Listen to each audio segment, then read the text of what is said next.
मंडळी, हिरव्या वाटाण्याची भाजी बनवूया खूपच वेगळ्या पद्धतीने। मिक्सरच्या भांड्यात 1 वाटी हिरवे वाटाणे, लसूण, आलं, कोथिंबीर, मिरची घालायची आणि दरदरीत म्हणजे वाटून घ्यायचं आणि एका बाउलमध्ये ट्रान्सफर करायचं। वर दिलेले सगळे जिन्नस घालून मिक्स करायचं, थोडंसं पाणी घालायचं। आता मिक्स केल्यानंतर एका प्लेटला तेल लावायचं, ग्रीस करून घ्यायचं आणि यामध्ये हे सगळं मिश्रण घालायचं आणि एकसारखं पसरवून घ्यायचं। त्यानंतर कढई मी इथे गरम केली आहे। कढईमध्ये वर दिलेले सगळे जिन्नस घालायचे, कांदासुद्धा घालायचा। कांदा चांगला मऊ होईपर्यंत परतून घ्यायचा। वर दिलेले सगळे मसाले घालायचे, टोमॅटो प्युरी घालायची आणि रिच फ्लेवर येण्यासाठी 1 चमचा दही घालायचं। मटारचं सारण भरून प्लेट ठेवलेली ती देखील वर ठेवायची। वाफ काढून 10 मिनिटं घ्यायची। आपली ग्रेव्ही देखील तयार झालेली आहे। आता पाणी घालायचं, मीठ घालायचं आणि कसुरी मेथी घालून मिक्स करून घ्यायचं।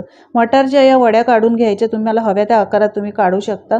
मस्त सॉफ्ट मटारच्या वड्या तयार झाल्यात, या ग्रेव्हीमध्ये घालायच्या, 10 मिनिटं शिजवून घ्यायची। यानंतर कोथिंबीर आणि क्रीमने सर्व करायची। मस्त चमचमीत भाजी तयार झाली।